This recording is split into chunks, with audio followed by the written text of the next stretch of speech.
and privileged to welcome Ha-Joon Chang to the Union this evening. Ha-Joon has been consultant to the World Bank, Asian Development Bank, Oxfam, and is author of Kicking Away the Ladder, Bad Samaritans, and 23 Things That They Don't Tell You About Capitalism. It's my pleasure. Ha-Joon Chang. My pleasure. Thank you, everyone, for coming on a cold evening. When Leo first asked me to come and give a talk, he said he wants me to give a talk on my life and work, And I thought to myself, I'm not that old, Yeah, but then I realized, I'm already 50, I've been in this game for nearly 25 years. Yes, I can talk about my life and work, but, I'm not old enough to make it entirely into a retrospective. So I'm going to talk about my past a little bit, but then try to talk about, what I'm doing, what I'm going to do in the future. Yeah? Well, as the title of the talk suggests, the economics I do is rather different from what most of my colleagues do. Well, first of all, I do not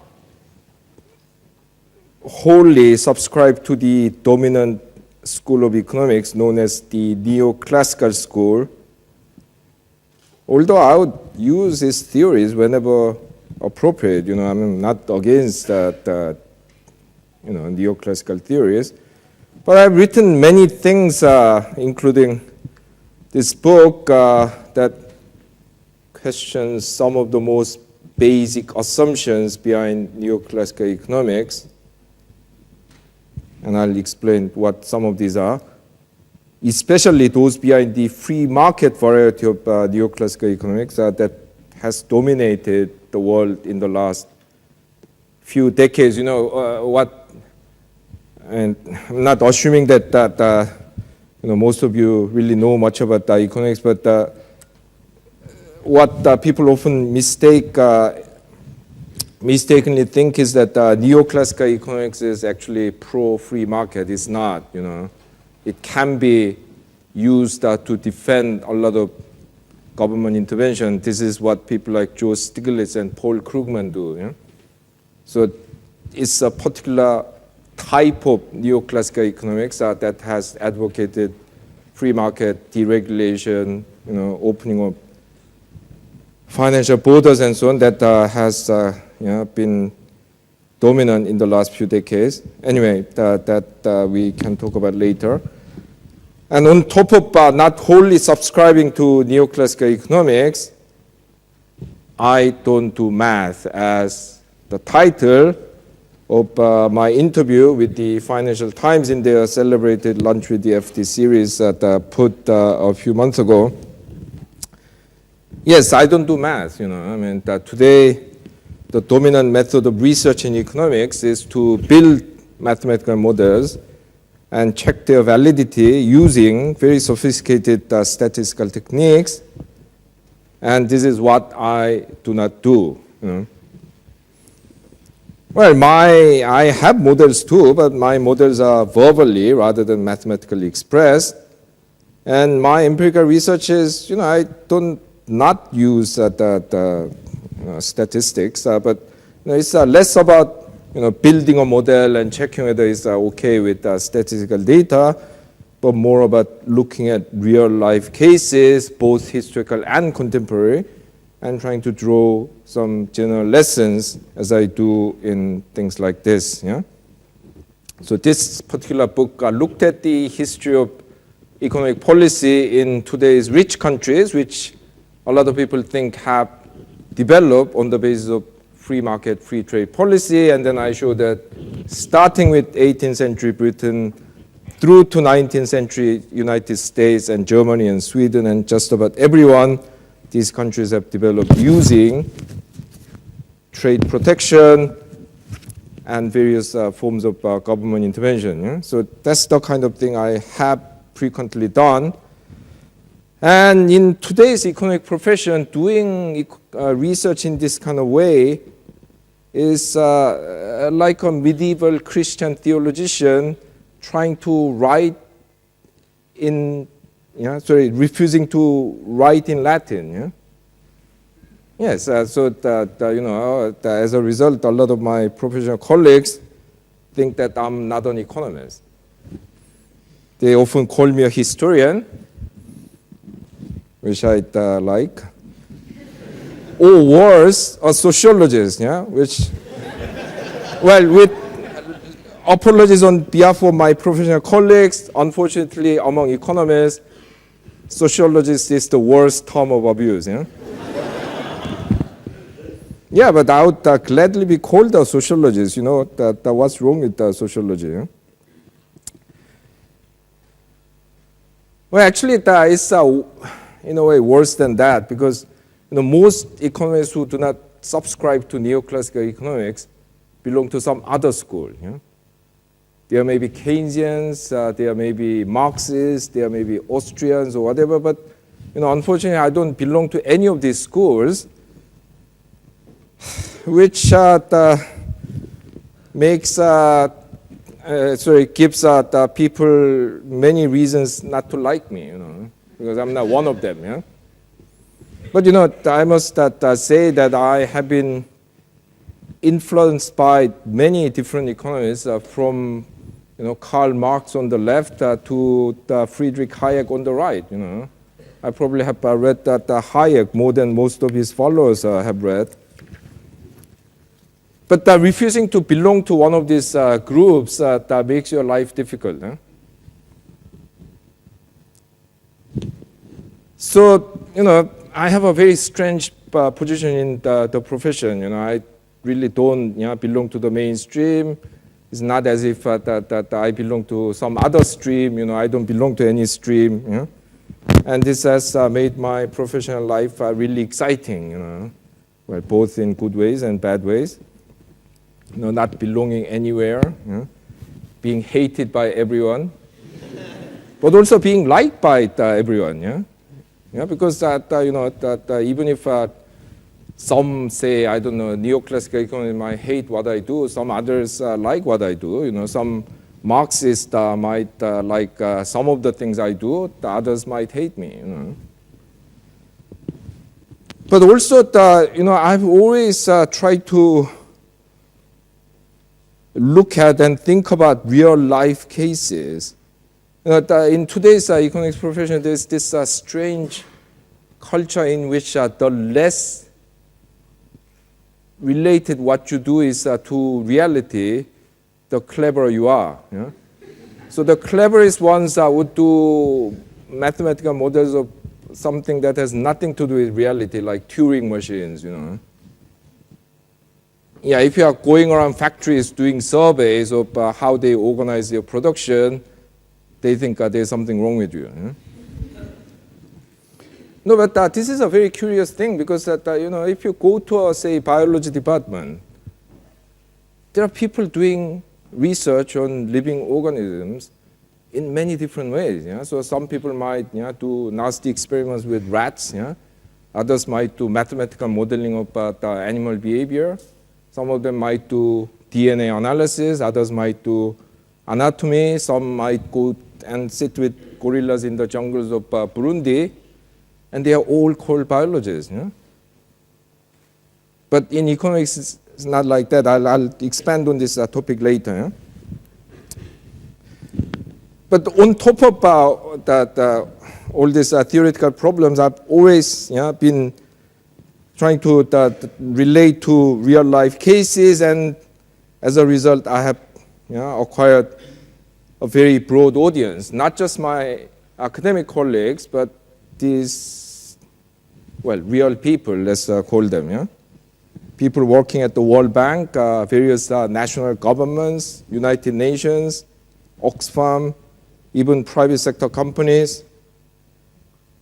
And I must say, I got to learn a lot of things that I could never have figured out if I just stayed in my office. Yeah?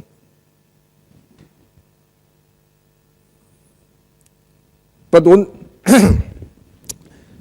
that is not all, because starting with this book, I started writing for the popular audience. Yeah, I mean, I'm quite proud of this cover because the cover shows that this must be at least so far, the only book endorsed both by Martin Wolf and Noam Chomsky. There's got to be something in there. Anyway, so starting with this book, I've written popular books. I mean, what I showed you earlier, this 23 things they don't tell you about capitalism is another example. Although Kicking on the Ladder, despite this cartoonish cover, is actually an academic book. So after I published this book, I have had even more excitement because I gained an even broader audience. So, especially because of these two books, Bad Samaritans and 23 Things They Don't Tell You About Capitalism, my writings have been translated into 35 languages in 38 countries, selling more than 1.3 million copies. So, now I have a very big audience that I could not have imagined if I just wrote for my academic colleagues. But as I said, so much for my past. I'm not going to turn this into a retrospective. And I mainly want to talk about this book that is coming out in a few months, which is essentially going to kind of determine what I do in the immediate future. Now, I'm very pleased to be able to show you this because, Pelican is this series of paperback books that my current publisher, Penguin Press, used to publish. It started in 1937 with the famous book by George Bernard Shaw called Unintelligent Woman's Guide to Socialism, Capitalism, Communism, and Sovietism, or whatever. I'll show you that later. Very difficult book, actually. And it ran until the 1980s, and so many kind of famous books have come out in this series. But then it became a bit kind of too unwieldy, lost character. So they stopped it in the 80s, and they now decided to revive it. But this revival was under the wraps until yesterday. Today I went to London to have the launch event.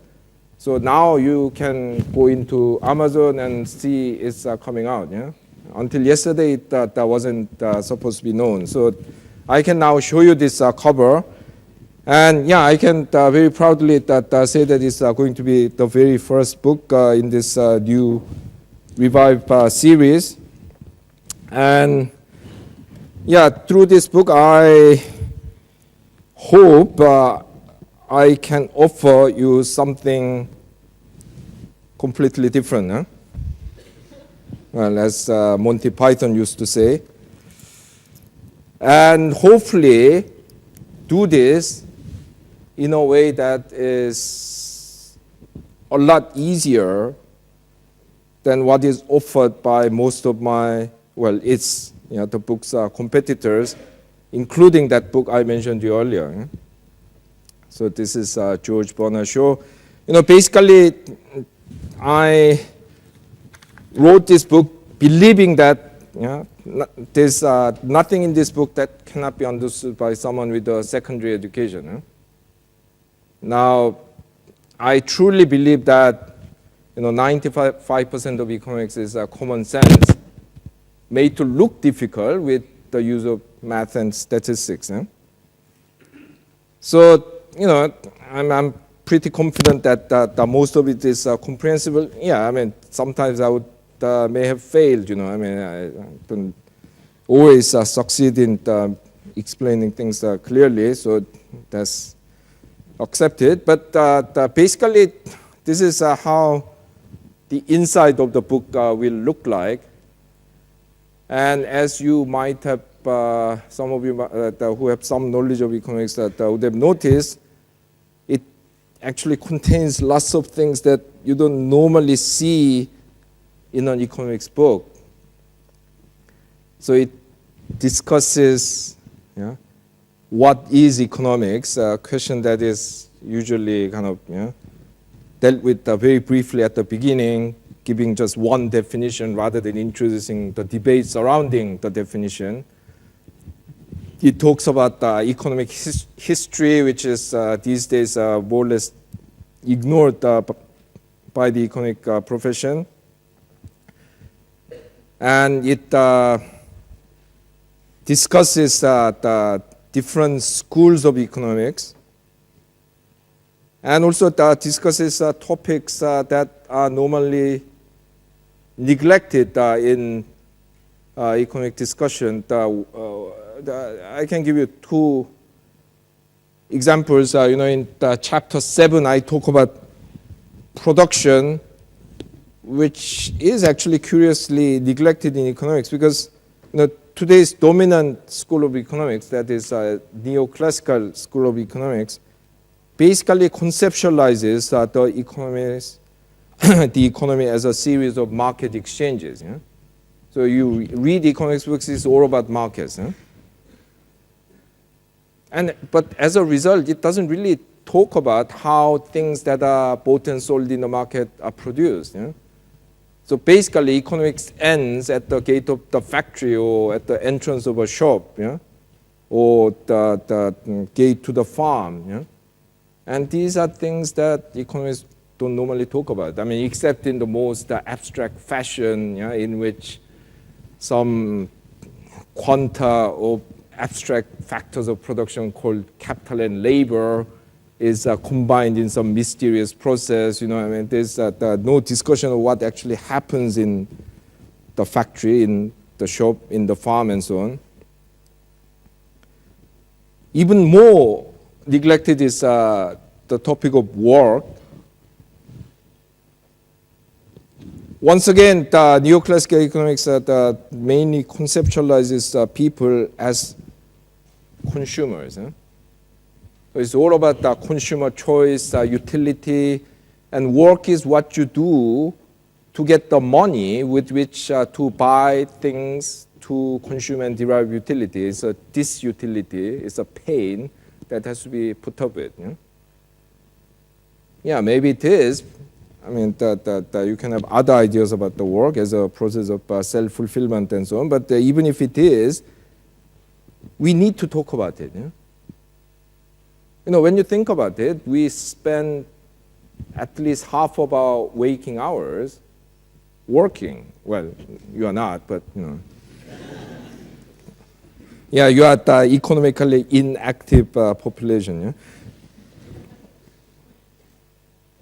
But if you especially add the time that you spend on commuting, you're actually spending more than half of your waking hours. Especially if you're some unlucky guy stuck in one of the black townships in South Africa, you could be spending 6 hours every day just commuting.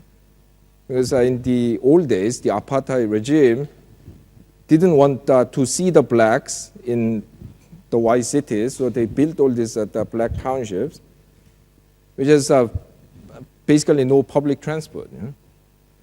So these people have to rely on these so-called taxi services, basically these minibuses run by these criminal gangsters to commute to their work in the white cities. And if you're unlucky, it could take you 3 hours one way. Yeah, and today, for especially white-collar workers, the boundary between work and your personal time has been destroyed by mobile phones and emails and God knows what. So what happens in your workplace, what happens to your work, how interesting it is, how stressful it is, I mean, this really is important in determining your welfare. But then we are only looking at wages, cost of living and all that, great. But, even if you're getting the same money, you might be working a lot harder, like those, the workers in Amazon warehouses wearing GPS transmitters so that they can know exactly where you are and how quickly you are moving and so on.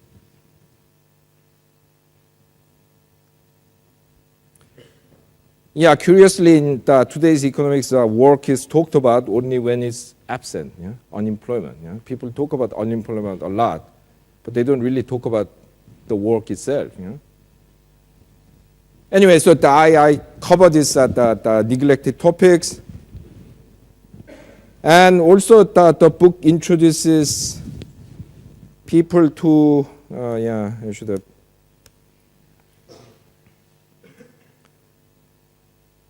What I call real life numbers. You know, I mean, people have this idea that economics is a numbers subject. Yeah, yeah, and then a lot of economists deal with huge statistical data sets. Yeah? However, it is very common that someone graduates with an economics degree and has no idea how big his or her country's national output is. Yeah?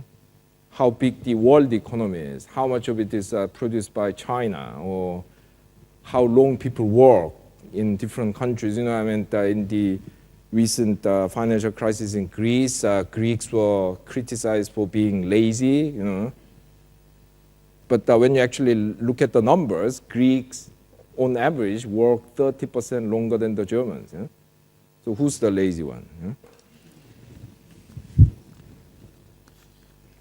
Anyway, of course, you don't need to remember any of these numbers, because in this the age of internet, you can already look them up. But you know, even to know what to look up, you have to have some sense of what these numbers are.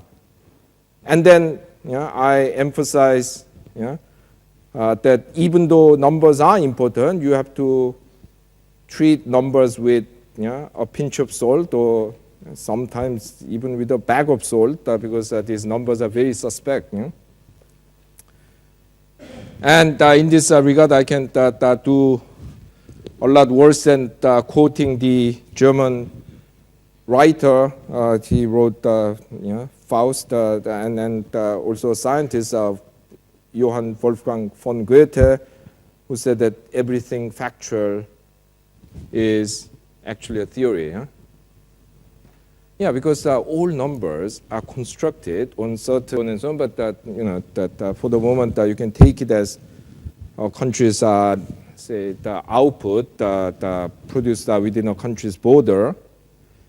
And in calculating this, there is one very important assumption, which is that household work, mostly done by women, is not part of that output.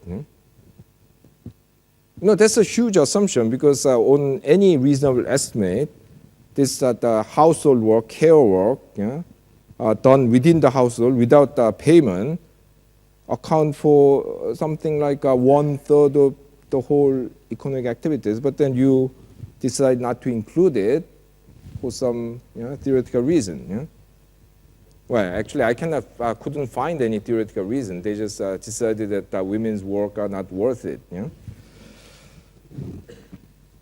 Also, unemployment, you know, that you get to see all these numbers like unemployment rate 7.6% or whatever, but that number is built on the basis of huge amount of assumptions. Yeah? First of all, it says that we have to decide who's able to work. Yeah? So you need to decide what is the working age population. Yeah? This definition differs across countries. Yeah?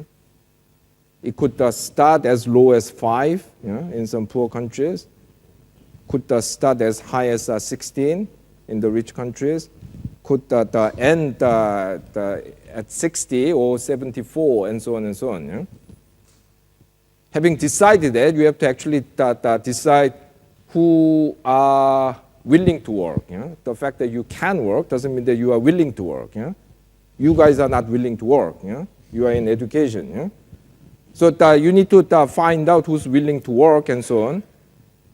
And then what does it mean to say that you are working or not working? You know, I mean, internationally the accepted definition is that you are working if you have been engaged in more than 1 hour of paid work in the last week. Yeah? Why? You know. And then also that you have to be actively looking for work. So what does what counts as that? mean, the international convention, once again, is that you should have actively applied for jobs in the last 4 weeks and so on. Yeah? Now, I mean, of course, you could say that this is the best definition we can come up with, but that, I mean, good or bad, I mean, this one little number has so many kind of assumptions that you have to know about these things. Yeah, yeah, and when you hear something like that, you get to agree with Goethe. Yeah? Anyway, I cannot possibly discuss the whole book, so let me just talk about two themes which are the big ones in this book, and try to conclude with a few general observations. Well, first of all, the question of what is economics? Yeah? This is not a trivial question. Yeah? Now, if you ask people what is economics, economists and non-economists give very different answers. Yeah? Non-economists will say, oh, it's the study of the economy. Yeah? Must be, because chemistry is the study of chemical substances. Sociology is the study of society. Yeah? Well, economists will tell you that it's not the case. Yeah? Because for most economists these days, economics is about life, the universe, and everything. Yeah? Well, if you haven't read or watched the movie version of it, please do. You know, it has got Martin Freeman, who you, of course, these days know better as young Bilbo in The Hobbit or John Watson in Sherlock. Yeah? No, but I mean this book is phenomenal. Yeah? Anyway, I'm not going to bore you with what this the question about the life, the universe, and everything is. But actually, it is what economists think economics is about. Yeah? Now, I mean, of course, I'm joking, but only up to a point. Look at some of these books that are most popular in the field of economics these days. Huh? Well, Tim Harford, the famous Financial Times journalist, the undercover economist fame, has named this second book, The Logic of Life. Yeah? No economist has yet, at least, claimed that economics can explain the universe.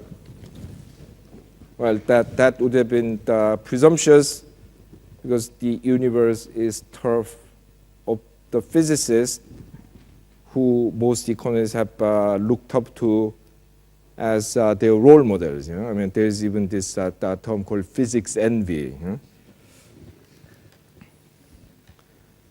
But some people have come close. Robert Frank, the Cornell University professor, has subtitled his the second of his popular economic naturalist series as How Economics Help Make Sense of Your World. You know? And then there is the everything bit, and this is where it gets really interesting. You know, according to this book, Free Economics, arguably the most popular economics book ever written, economics is about everything. Yeah?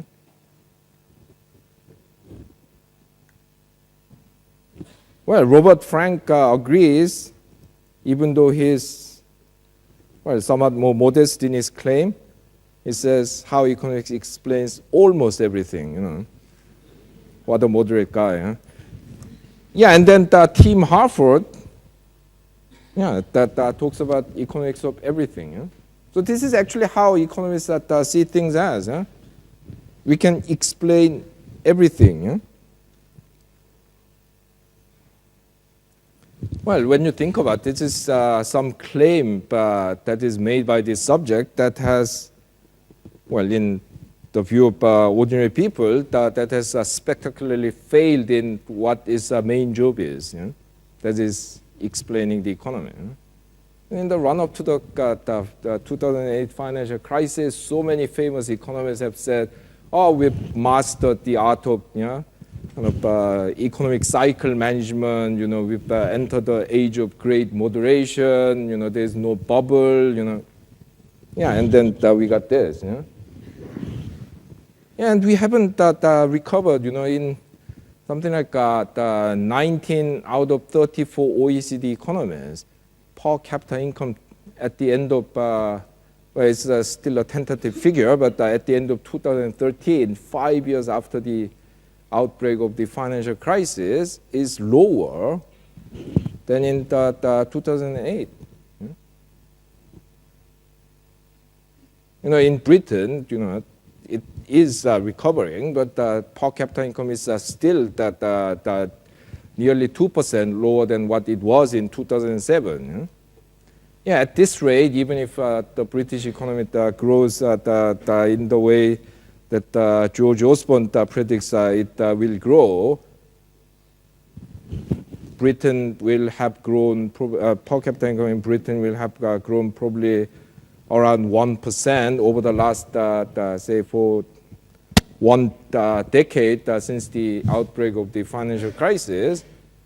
And this is what Japan had in the so-called lost decade of the 1990s, Per capita income in Japan in the 1990s, famously known as the lost decade, grew at 1% per year. And this is what we are going to get even on the most optimistic estimate. So given all this, wouldn't you say that economists are suffering from a serious case of megalomania? They can't even explain what they are supposed to explain, and then they say, no, actually we can explain everything. Well, I'm being unfair, these are all popular books. I've written popular books that competition is very tough. You have to hype up your title, or come up with something really wacky like the ones I did. So I grant that their titles are hyped up. Maybe, maybe Stephen Levitt said that we should say almost everything, and the publisher said no, get rid of almost. Or maybe that Robert Frank said that some of everything, and then the publisher said no, say it almost everything. Well, the titles are hyped up, but the point, the interesting point is that these titles are hyped up in a very particular way. It's not hyped up like how economics can explain everything about the economy. It's hyped up in the way that in such a way that it says economics can explain everything, including the economy. Now, this is for a reason, because the dominant neoclassical school has defined economics not in terms of its subject matter, but in terms of its methodology. This is the classic definition given by Lionel Robbins in the 1930s, and this is what most economists use these days too. But I argue that economics should be defined not in terms of its methodology, but in terms of its subject matter, that is the economy. And then there I refer to the case of biology that I mentioned earlier. What economics should do is to improve our understanding of the economy. It doesn't really matter how you do it. Yes, do modeling, do regressions, but also look at history, go and interview government officials, do a survey at factories. Because like living organisms, economies are very complex things. You cannot understand them only at one level. Yeah, and natural scientists understand it. You talk to brain scientists, they say, oh yeah, brain can be, of course, understood at molecular level, but then you can see there's a collection of neurons, but then you can see there's an entity with emergent properties that cannot be completely explained with its component parts, and then it has social dimension. Yes, so economy is like that, You can't just understand it as a collection of rational choice made by isolated individuals in the markets. Well, some economic activists are like that, but some others are not.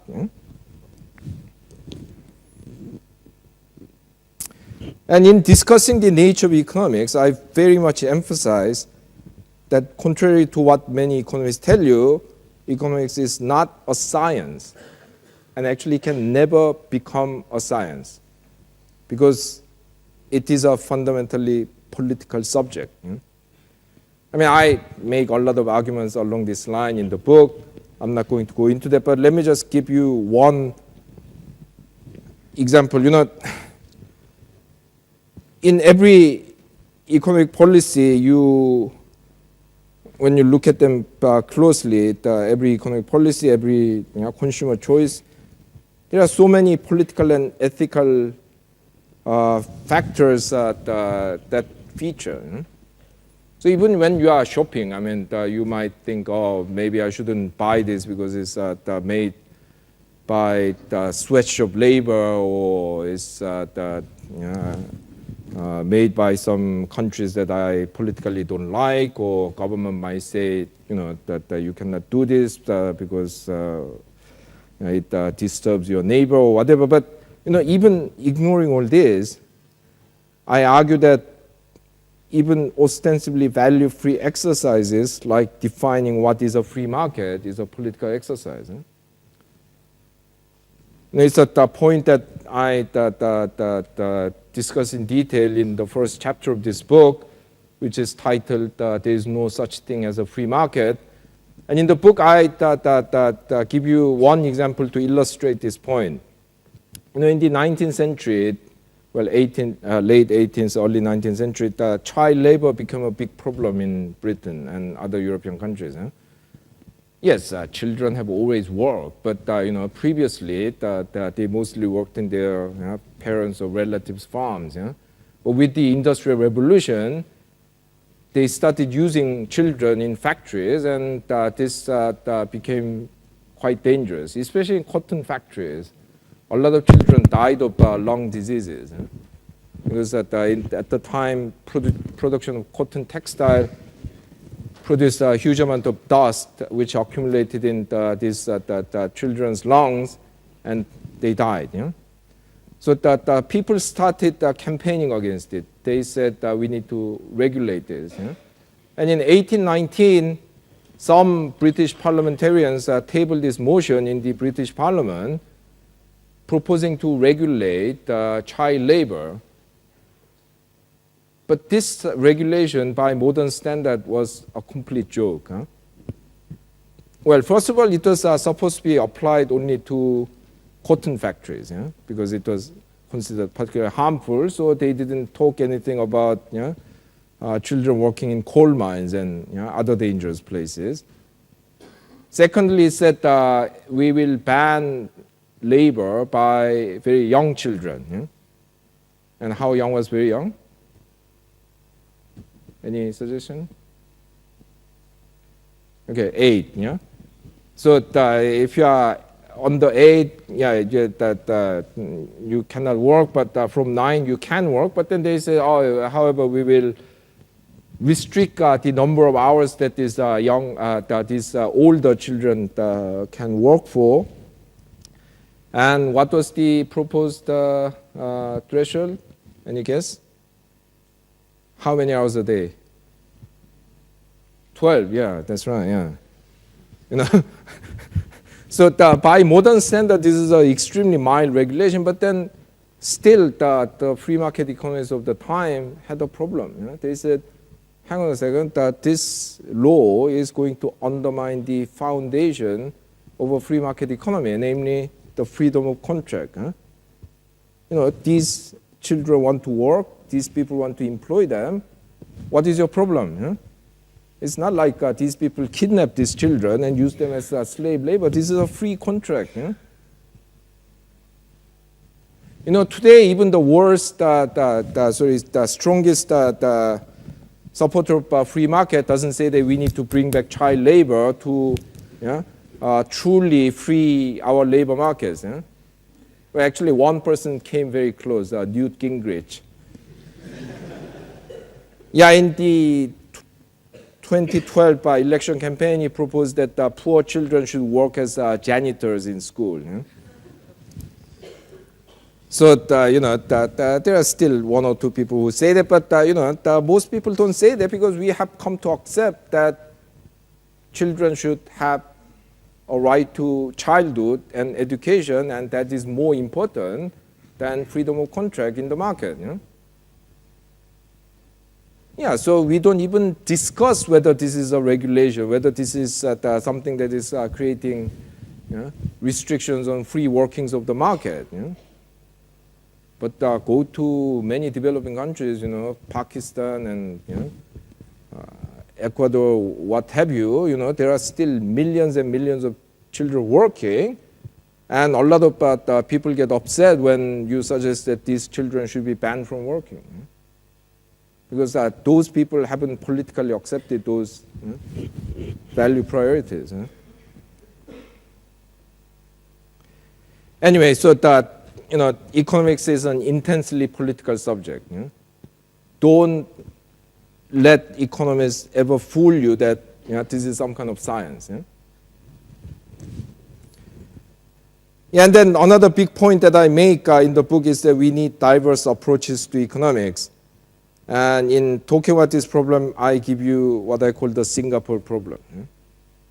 Well, Singapore doesn't have many problems, but it is a problem for economics because if you read, I don't know, the standard textbooks on the world economy or read things like the Economist magazine, the Wall Street Journal, you will only hear about Singapore's free trade policy and its welcoming attitude towards foreign investors, which it has, but you will never be told that all the land in the country is owned by the government. 85% of housing is supplied by government-owned housing corporation, and a staggering 22% of GDP is produced by state-owned enterprises. So I often put it to my students, look, give me one economic theory that can explain Singapore. There isn't. Because it combines the most extreme example of free trade economics with the Marxist management of certain resources.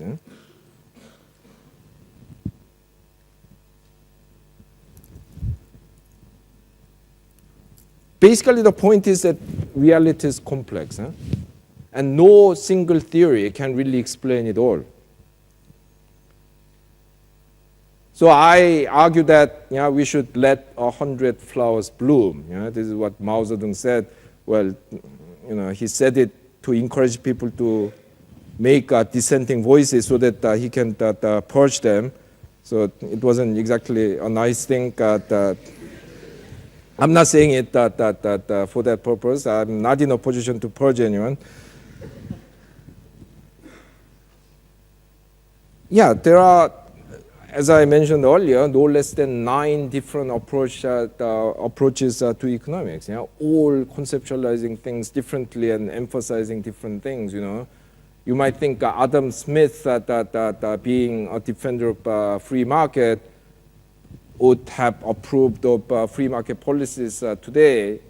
Well, a lot of people will tell you that he had other sides, but more importantly, in theoretical terms, he conceptualized the economy completely different from free market economists of today. He didn't think in terms of individuals.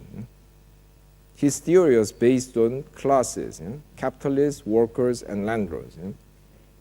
He put a lot of emphasis on production. The very first chapter of his magnum opus, The Wealth of Nations, is about a factory making pins. He didn't talk about markets. The first thing that he talked about was a factory.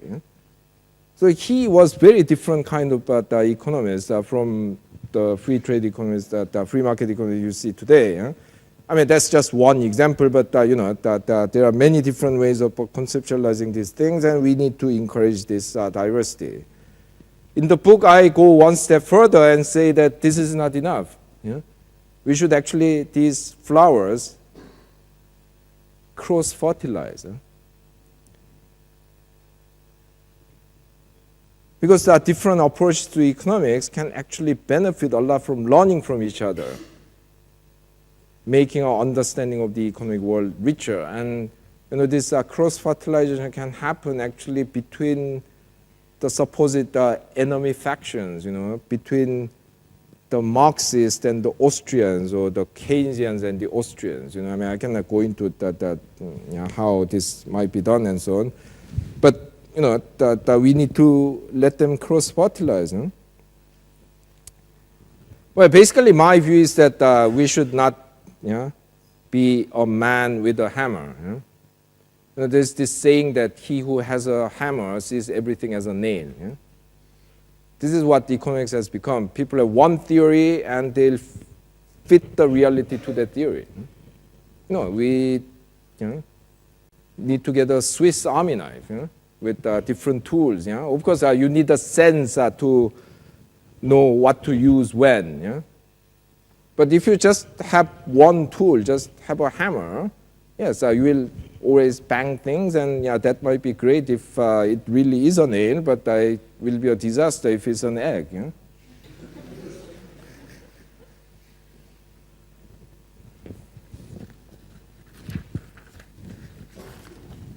And to conclude, I conclude the book with an epilogue which discusses how economics is really too important to be left to professional economists, and how everyone should become what I call active economic citizens and get involved in economic issues. It's not very strange because people have very strong opinions on all sorts of things. I don't know, nuclear power stations, gay marriage, Iraq, Afghanistan, burqa, you name it, without having any qualification to judge those things.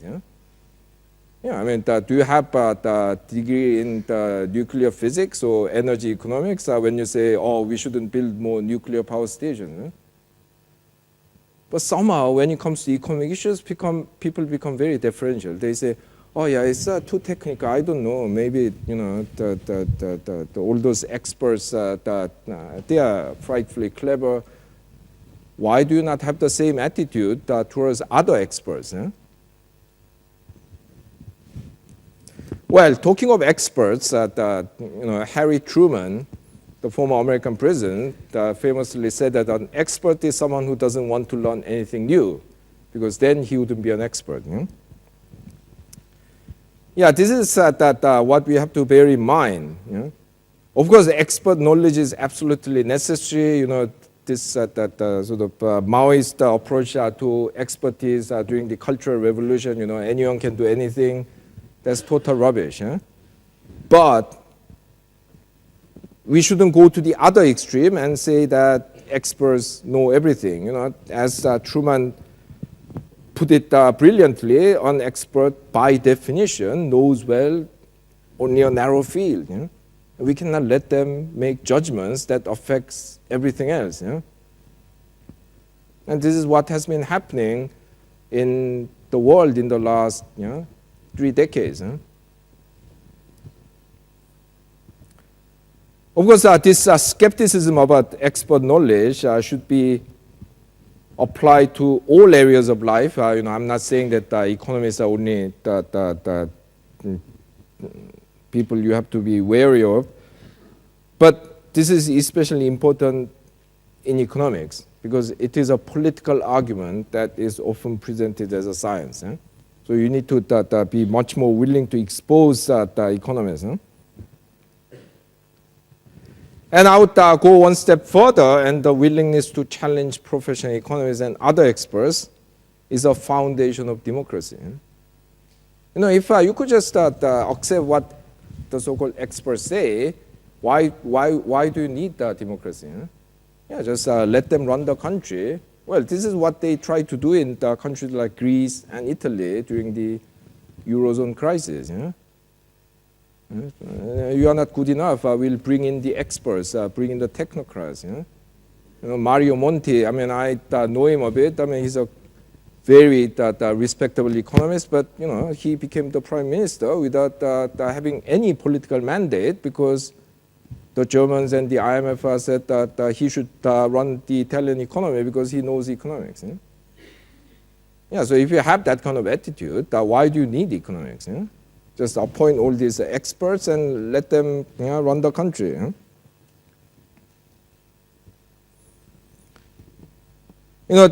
Professional economists have to be challenged, and I mean that includes me. Don't get me wrong.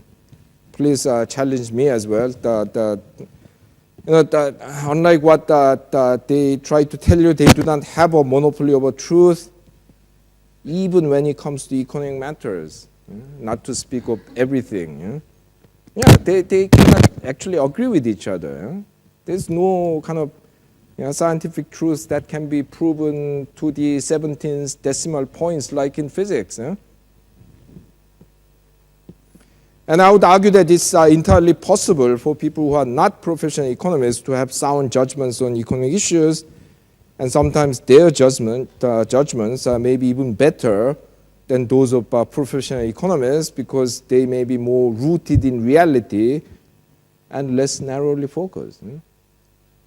Yeah, because every economic theory has a very particular view on what is the right kind of standard against which an economist's performance should be judged. So, for example, neoclassical economists tend to argue that income distribution is not really issue for economics. Other economists disagree. So they have this very particular views on how things are, how things should be, and there's this expression in the French called déformation professionnelle. By working on a narrow field, you become deformed. But then I would also argue that this is apparently a passage that is written on the wall of the city hall of the Dutch city of Gouda. I don't know how they found time to come up with this while making all those nice cheese, but audite et alteram partem, listen even to the other side. No one has a monopoly over truth. Well, they'll keep telling you that, yes, we are, I don't know whether they are neoclassicals or Marxists or Keynesians, we are superior to other people. Don't believe them. Of course, this is not to say that you shouldn't have an opinion, but given the complexity of the world and given the necessarily partial nature of all economic theories, you should be open to the possibility that your favorite theory might be wrong. And finally, the pessimism of the intellect, optimism of the will. This is what the famous Italian Marxist Antonio Gramsci said. Well, throughout the book, even while I constantly make reform proposals, I emphasize how difficult it is to change the economic reality. You are seeing it. Even after that huge financial collapse, how many economists have lost their jobs? How many bankers have gone to jail? It's basically the same game, showing how difficult it is to change the status quo. Well, sometimes the difficulties are purely due to the active attempts by those who benefit from the current arrangements. Bankers have lobbied very hard to dilute the financial regulations that were proposed in the early days of the financial crisis. They could manipulate the media. They could bribe even. But the status quo often gets defended even without some people actively being evil. Well, first of all, unlike democracy, which is one person, one vote arrangement, the market is basically $1, one vote arrangement. So this constrains the ability of those who those with less money to refuse undesirable options given to them. So it limits their choices. Also, we can believe things that go against our own interests. Marxists used to call this false consciousness. The best example is all these old people in America demonstrating against so-called Obamacare, with placards saying, government hands off Medicare. Well, Medicare is a government program, but they got persuaded by the Republican Party that this is not a government program and government is always evil. So they demonstrate believing that Medicare is actually a government program which shouldn't be allowed. Well, acknowledging the difficulties involved in changing the economic status quo should not make us give up the fight to create a better economy and eventually a better society. Yes, changes are difficult, but in the long run, when enough people fight for them, many impossible things happen. 200 years ago, a lot of people who wanted to abolish slavery were accused of being naive. Especially in America, they said, are you mad? This will destroy the basis of our economy. 100 years ago, the British put women in prison for asking for votes. 50 years ago, 60 years ago, almost all the founding fathers of today's developing nations were hunted down as the terrorists by the British and the French. But these changes have all happened. Well, so I conclude with the final quote from Nelson Mandela, who said that it always seems impossible until it is done. Thank you.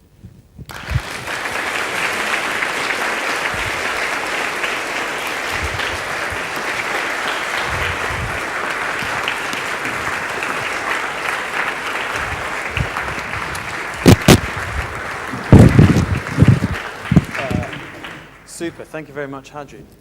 Now, I'm sure you guys have loads of questions. We've got a bit of time left. So please do ask anything, Ha-Joon, if you'd like to choose. And I'll just ask that you would wait for a microphone to arrive at you before you ask. Just let some people filter out if you want to go. And I promise we'll try and keep purging to a minimum.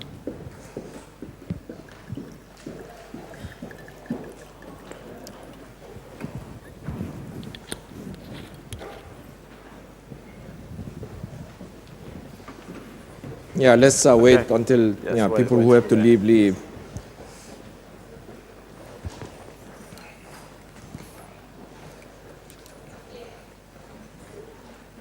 Yeah. Go on. Do you want to go up there? Okay, great. Thank you. I was intrigued to hear about, challenging basic economic assumptions. And I was wondering to hear your thoughts about the effect of the recent global economic crisis. Has that led to a re-emergence of previously discredited economic models and ideas? And if so, would it have a long-term effect, considering that this recent crisis was the greatest since the Great Depression? Or will these kind of emerging trends just fade out? Mm-hmm. Thank you. Yeah. Why don't I collect a few questions and kind of deal with them together? Any other question? No? Well, even with neoclassical economics being quite narrow, it's always very misrepresented by political parties. I was just wondering, why do you think economists are so bad at communicating what they actually believe and always allow politicians to sort of define it for them? No, that's a very good point, yeah. One more, perhaps? Yes?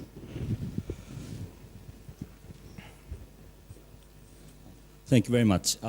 In my understanding, the mainstream economics changed in 1970s to neoclassical, the domination of neoclassical economics.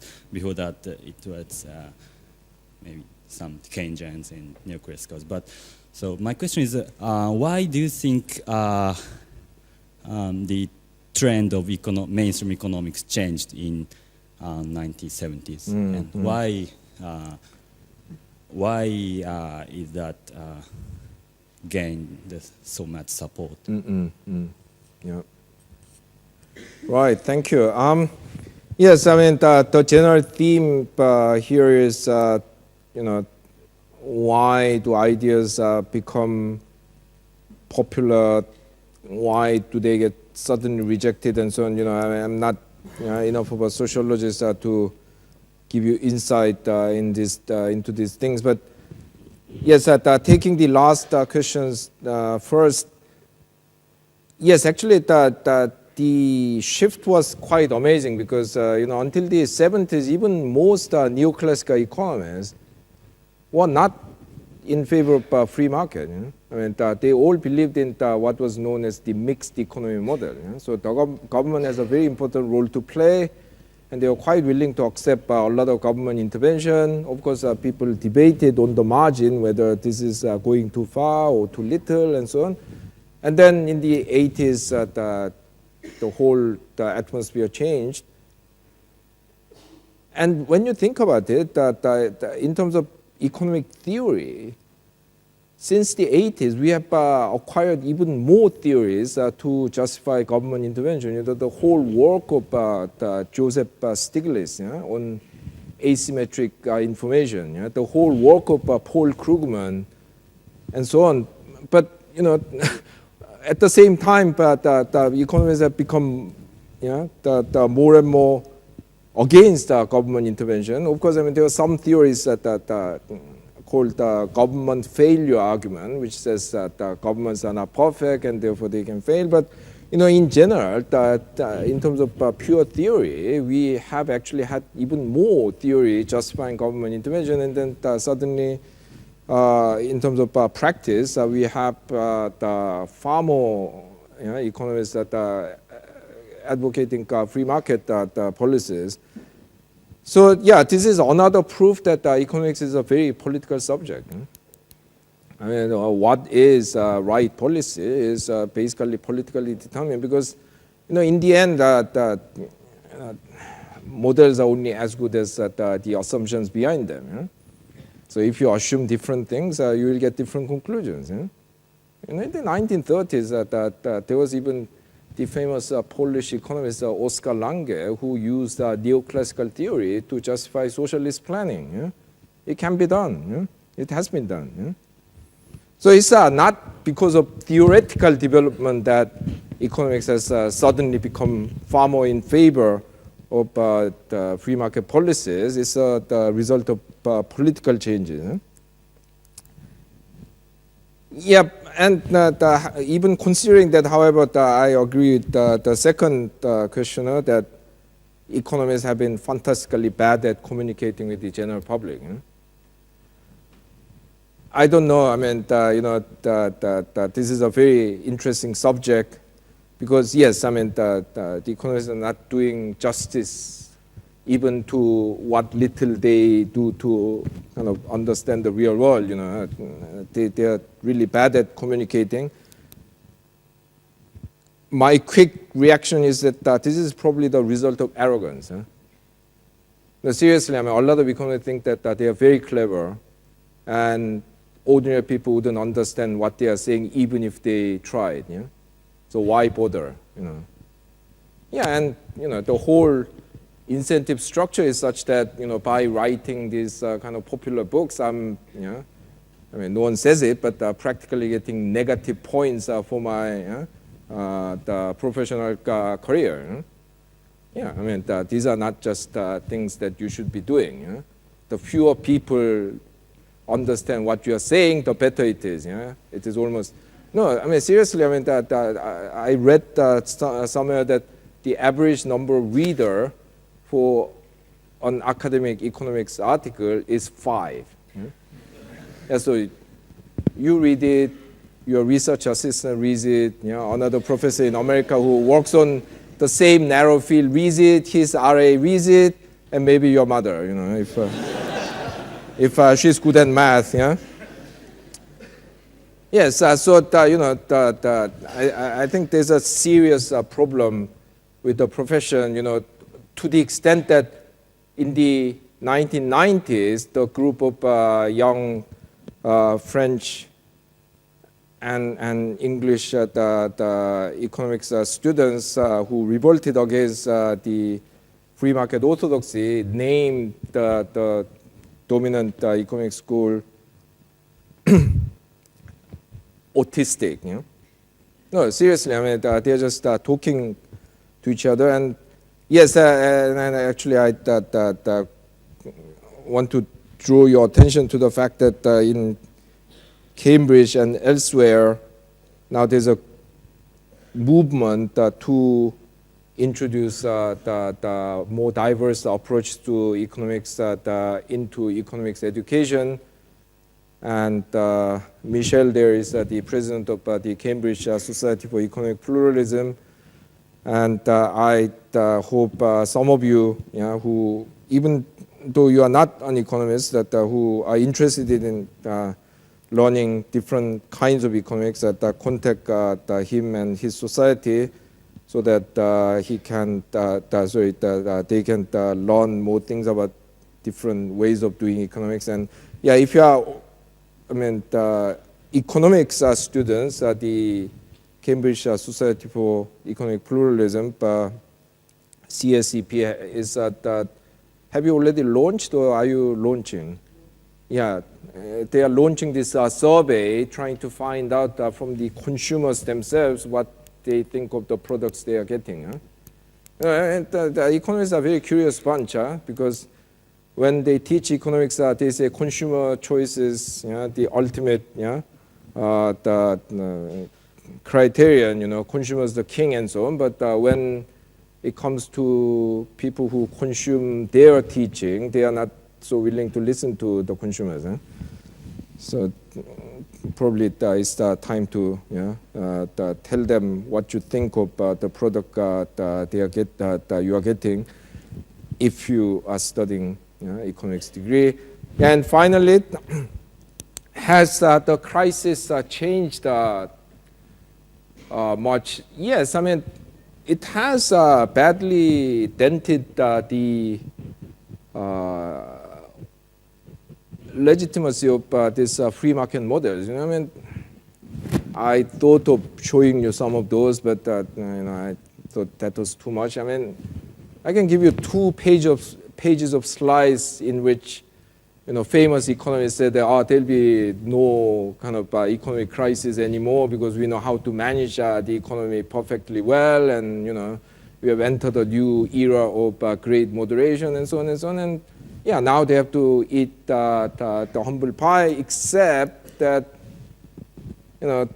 these people are still very powerful in the profession, and they are not in any hurry to commit the harakiri as some Japanese businessmen who failed their companies might do. And unfortunately, that as Max Planck, the German physicist, once said, science progresses one funeral at a time. So that a lot of people, there have been some very honest and brave people who came out and said, well, actually, these things I said in the past were wrong. And I really have great admiration for them, because it's such a difficult thing to do if you're an academic, because your ideas are your identity. And by rejecting some of those ideas, you are denying your own identity. This is a very difficult thing. Most people don't, as a result, do that. So they keep pretending that nothing has happened.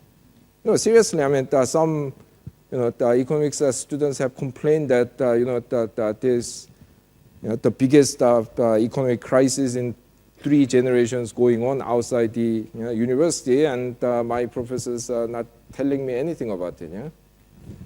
So unfortunately, it will take some time, but these will change. I mean, however remote it might look, in the end, this is a subject that claims to kind of relate to the real world economy, and if it doesn't perform very well in terms of predicting and managing that economy, it will come back to haunt them. So yes, I mean, it will happen. Not immediately, it will take some time, but yes. Okay, any more questions? Okay, there's one, there's two, was there another? No, three, yeah, okay. I guess, at least it seems to me that neoclassical economics has produced a number of outstanding empirical predictions that have worked out, that have been able to be done solely by maths. And do you ever worry that in advocating more methodological pluralism and advocating a move away from mathematical formalism, you might lose these kinds of insights in the future? Okay. Yeah.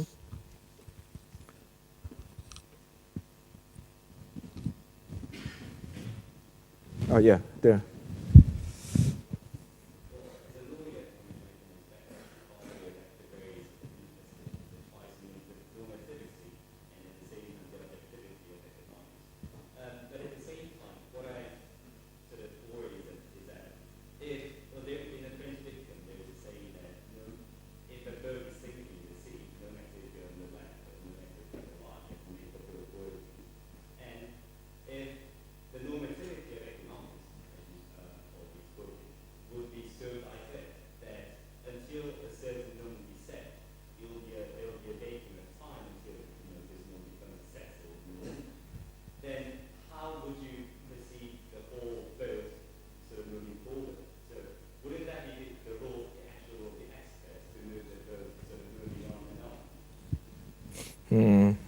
Okay, yeah.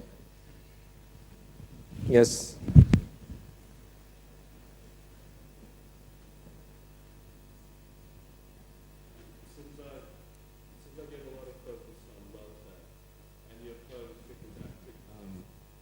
Trickle-down economics. But on the other hand, you also are very friendly towards the family-owned big businesses in Korea, like Samsung and Hyundai. Is that part of your economic pluralism, or is that just not making sense? Well, yes. Yeah, first two questions are similar. Yes, you know, pluralism shouldn't mean that anything goes, you know?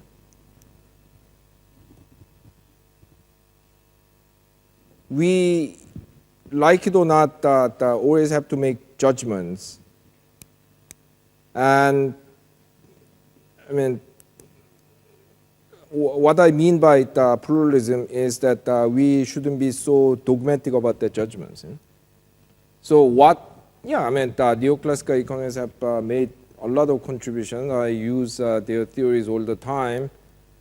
But, you know, there are instances where you shouldn't be using it because its fundamental assumptions are so at odds with the phenomenon you are looking at, or its underlying political values are so at odds with what you believe in, or it's basically confined itself into a very narrow area. You know, let me give you an example. Some years ago, Paul Krugman, the famous American economist, got into a fight with some of the NGO the activists in America. You know?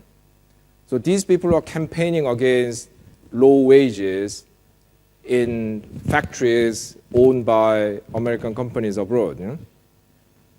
And then Krugman waded in and said, well, actually you are quite misguided. You know?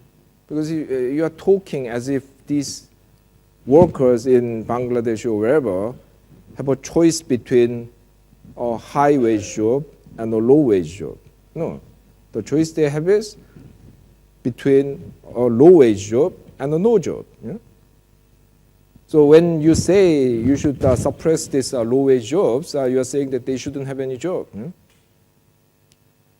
Yes, absolutely right, as far as you accept the underlying socio-economic structure Bangladesh has given. Yeah? but what if the country can have a land reform so that more people can stay in the countryside and don't have to crowd into this low pay jobs? What if they can expand the education and more children do not go to work and get educated? What if the government can have better industrial policy to promote industries that provide high-wage jobs? Then maybe there are choices between a high-wage job and a low-wage job. But Krugman,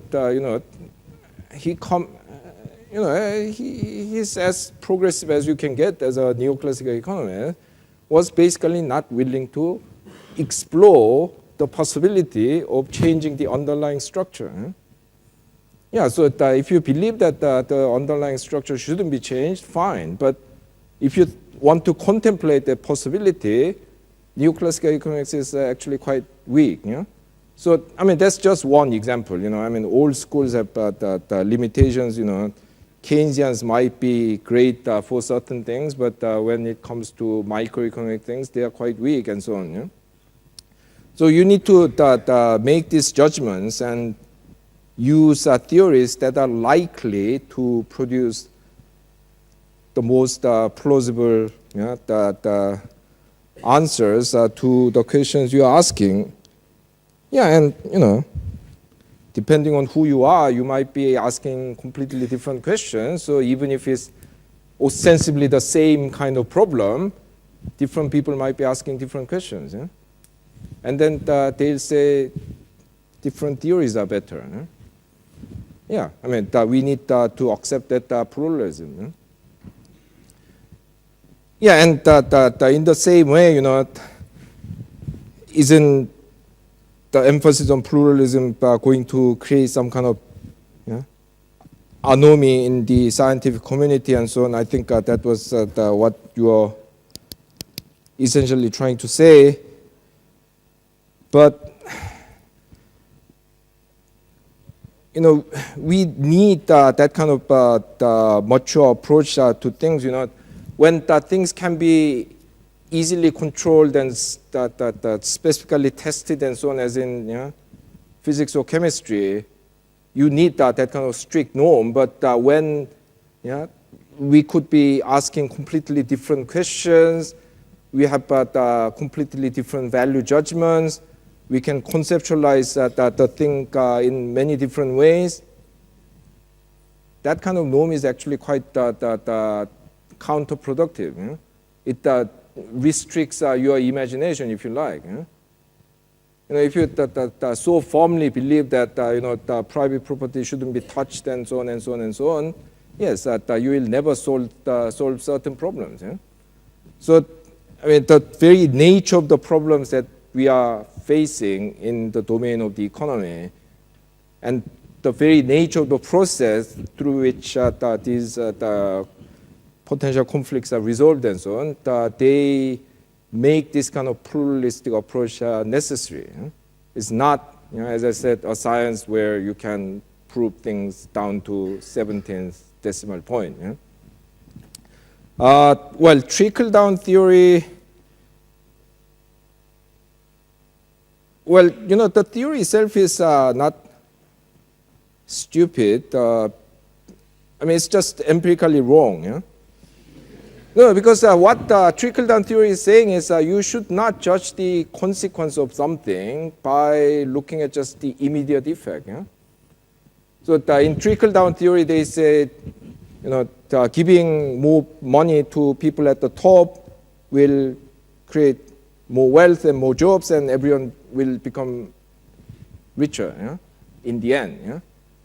So in the beginning, it might make your society more unequal, but if these people invest and create higher growth, it could be true. Except that in reality, in the last 30 years, despite people at the top are getting bigger and bigger share of the income, investment has fallen, growth rate has fallen. So empirically, it hasn't happened. But as a theory, it's not such a stupid argument. Now, how do I reconcile that? Well, I don't know. I mean, that you said that I was friendly towards the conglomerates in Korea like Samsung. I think that's the wrong word, you know. Well, this is quite a Korea-specific debate, but you know, what I'm saying is that given the alternative, they might be the kind of lesser of the two evils. Yeah? Because that given the way that the Korean government and certain groups have tried to reform these conglomerates, they have been basically giving more power to foreign financial capital. Yeah? So, you know, if it's a choice between the Lee family and those people, I would vote for the Lee family because at least you know who they are, where they live. Yes. No, these things are very important, because when your main companies are owned by some dubious fund that started in, God knows, somewhere in Central Asia, 16 times that kind of rerouted through tax havens and subsidies and so on, you cannot even fight those people if they do bad things. So that's what I'm saying.